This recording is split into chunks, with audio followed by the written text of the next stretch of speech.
Hello students, I am Vidya Chitradmat, Assistant Professor from STG Institute of Technology. So in the previous videos, we have discussed about the designing of the flexible pavement by the Meckeled method. So how you are going to design the flexible pavement by using the Meckeled formula. So what are all the consideration you need to consider. So that we have discussed in the previous videos. So now let us discuss the another method of the flexible pavement design. So that is the triaxial method. So you need to design the pavement by using the triaxial method. So you can observe here in this triaxial method, we can also call it as the Canas method. So in the exam, they may ask the triaxial method or the Canas method. So before going to start with the design problem of this flexible pavement with the Canas as well as the triaxial method, so let us see how the thickness of equation to design the pavement by this method has been arrived. So let us see the thickness equation. So how it has been arrived from the different studies. So just observe here the triaxial method is there. So whatever the deflection of the pavement or a deflection of the soil surface has been considered by the Bouwsnys displacement equation. So that is the Bouwsnys theory. It is you have studies related to the soil sample, Bouwsnys as well as the Burmester theories. So here what they have considered, the soil has been considered as a single and homogeneous elastic layer. So means what in this Bouwsnys displacement equation, so what he has assumed that the soil is homogeneous and elastic single layer. So there is no the modulus of elasticity of the entire soil about the depth is considered as same here. There is no variation of the modulus of elasticity. So by assuming these parameter, he has derived the deflection equation. This is what the delta is equal to. This is what the equation. So now the P is nothing but a load is acting. We are having the equation P is equal to the pressure divided by area. So just substitute this one and you have to simplify here. So by simplification, we have obtained the depth of the soil surface, that is Z is equal to some equation we have obtained. So, but whenever the pavement is considered as a incompressible, so this Z we can consider it as a thickness of the pavement. So when it is incompressible, we have assumed. So then you have to consider that Z is equal to what? The thickness of the pavement here. So therefore, the thickness of the pavement by this Bouwsnys displacement has been arrived by this equation, that is root of 3p divided by 2 pi s into delta whole square minus a square is the what? The thickness of the pavement has been derived by this Bouwsnys equation to design a pavement by this triaxial method or a Canas method. So here T is nothing but a pavement thickness and P is nothing but a wheel load, and ES is nothing but modulus of elasticity. So as per the assumption, he has considered only the single layer. Therefore, the modulus elasticity for the entire layer of the pavement is same here. The modulus elasticity of the subgrade we have considered, that is in terms of kg per centimeter square, and A is the area of that is the radius of contact, and delta is nothing but a design deflection. So these are all the description what we have obtained by this Bouwsnys displacement. So but whatever the equation we have obtained by this Bouwsnys theory, it is not satisfied for the designing of the flexible pavement. So some of the research has been carried out by this Canas. Uh, some of the what are some of the So, Canis Statement Highway Department, State Highway Department has been carried out some of the research on this, and they have derived. You need to consider the traffic coefficient as well as the saturation coefficient in the arrived equation. So saturation coefficient is nothing but what? It is a rainfall coefficient. So means what? By this analysis, the triaxial compression test was explained and the analysis has been carried out. So by the Canas Statement Highway Department, so he has arrived that you have to consider the traffic coefficient as well as the saturation coefficient in the equation of the thickness of the pavement. So that the previous equation what we have arrived by this Bouwsnys equation has been modified by this Canas State Highway Department. So that is they have included the traffic coefficient x as well as the saturation coefficient y in the above equation. So that is 3p into x into y. So the only thing change is along with this equation they have multiplied this factor with the traffic coefficient as well as this saturation coefficient.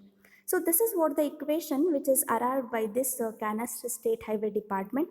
So since you need to calculate the thickness by using this expression, so that we need to consider the coefficient, so that they have derived the some tabular column. The recommended values of coefficients of x and y has been given by this average traffic coefficient data, average traffic coefficient data tabular column. You can observe here the traffic coefficients is given based on the ADT number, is nothing but what average daily traffic and average annual rainfall coefficient they will give. So have to substitute these values along with the, so whatever the expression you have obtained by this Bouwsnes theory. So now again, this equation is also not satisfied to calculate the thickness of the pavement. So therefore, why it is not satisfied means whatever the pavement layer we have considered, so which is having the two different layers. So as per the Burmester theory, so we have assumed the total the pavement it is having the two layers which is having the different stiffness factor. So means what? Whatever the modulus of elasticity for the subgrade, it is different. Modulus of elasticity of the pavement layer, that is above layer, is different.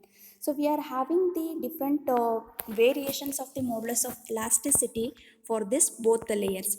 So therefore, whatever the modulus of elasticity is considered, ES is similar for all the entire thickness of the pavement, it is not correct. You need to consider the modulus of elasticity of the layers separately for the calculation. So that has been arrived again.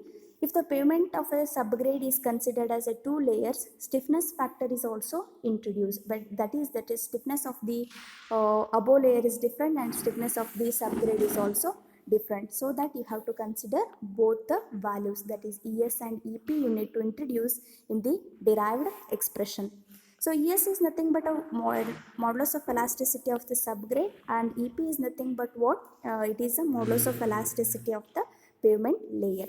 So now by including these modulus of elasticities, again the expression has been modified, that is the thickness of the pavement. So the modified expressions is what?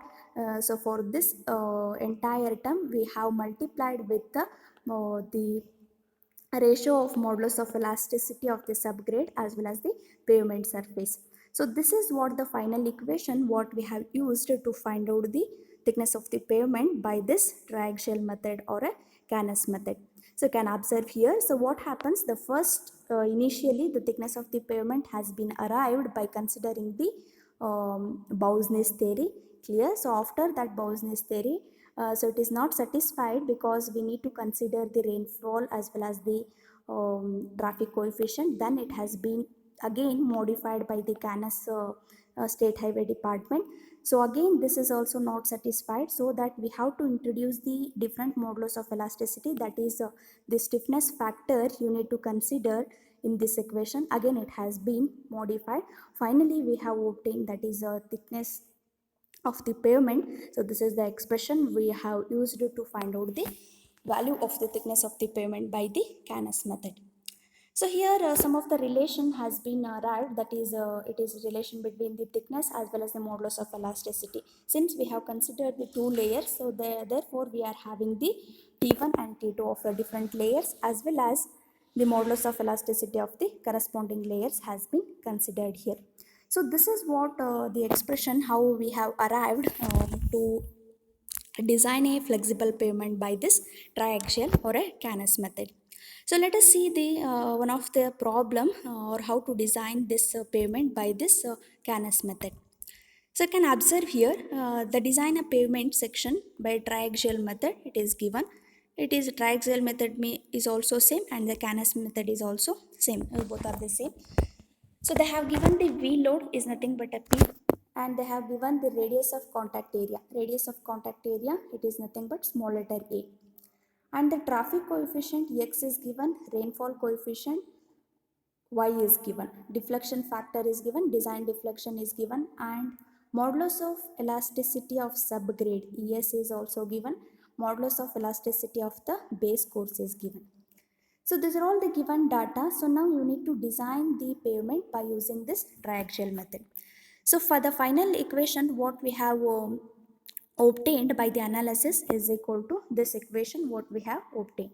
So here what you need to assume here, assume the pavement of the whatever the pavement you are designing consisting of single layer of base course material. So means we are using the different types of materials for the base course which is having the different modulus of elasticity. But what here they have considered, the base course is having the single layer having the one modulus of elasticity.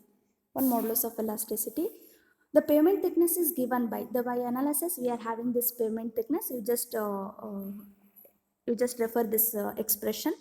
So this is what the expression we have. So now P is given. P is nothing but a wheel load. X is nothing but what your traffic coefficient. Y is nothing but what the rainfall coefficient. And ES is nothing but modulus of subgrade. Delta is the deflection. A is the radius of contact area. So just substitute all the values. You will obtain what is the thickness of the pavement here, or thickness of the base course you will obtain. So after having this thickness of the base course, so what you need to do, so in the problem they have given the modulus of elasticity of 7.5 centimeter thick bituminous concrete surface. So means what, in the flexible pavement after the subgrade subbase, the top layer is what, your bituminous concrete surface. So you need to find out the what is the bituminous concrete what is the thickness of the base course, that is small letter TB. So along with this 7.5 centimeter bituminous concrete surfacing, so that we are having the expression or the relation, that is thickness of the bituminous base course divided by thickness of the concrete pavement is equal to what, EC divided by EB. So it is has been discussed in the this problem. So this is what the relation, you need to consider this relation. So now what happens, thickness of the base course you need to find out, so that is the equivalent replacement of TB you need to find out here. And TC is nothing but what, thickness of the bituminous concrete surfacing. You just substitute the value, and EC is known, EB is known here. You just substitute these values and find out what is the equivalent replacement thickness of this pavement TB. So now this obtained thickness you have to deduct in this whatever the actual base course thickness, that is actual base course thickness TB, that is 65.9, you have to deduct this 10.2 in that. So after deducting you will obtain the required base course thickness here. So this is what the required base course thickness what we have obtained by this by this the calculation. So now you have to show the section of the base course here. You should not need to draw it for a scale. You just show the whatever the different thickness with the different modulus of elasticity. So now just consider the pavement section consisting of the total thickness of the base course is 55.7 centimeter, and the waterborne macadam is 7.5 centimeter, and the bituminous concrete surfacing, so that is thick with the bituminous concrete surfacing, that is that concrete surfacing is 7.5 centimeter. So now initially we are having the subgrade. You have to show the subgrade, that is what is nothing but the base portion of the earth what we are considering it as subgrade. Subgrade modulus of elasticity is given in the problem. The subgrade modulus of elasticity you need to consider. So I have to write the subgrade modulus of elasticity here, and the total base course thickness what we have obtained, that is 57.5. You need to show the total base course thickness, and the base course thickness in the problem they have given, you need to consider this base course thickness. So now the top layer is what, the bituminous mat or the bituminous concrete surfacing, that is what the 7.5 centimeter is the bituminous concrete surfacing, which is having the modulus of elasticity 1000 kg per centimeter square. So this is what the representation of the pavement section with the base course. So this is how you are going to design the whatever the flexible pavement by this Canas method. So very simple method is that, just you need to remember. So what is the thickness formula you are used to find out the thickness of the pavement. So this is the complete procedure regarding how to design the flexible pavement by the Canis method or the triaxial method. Thank you.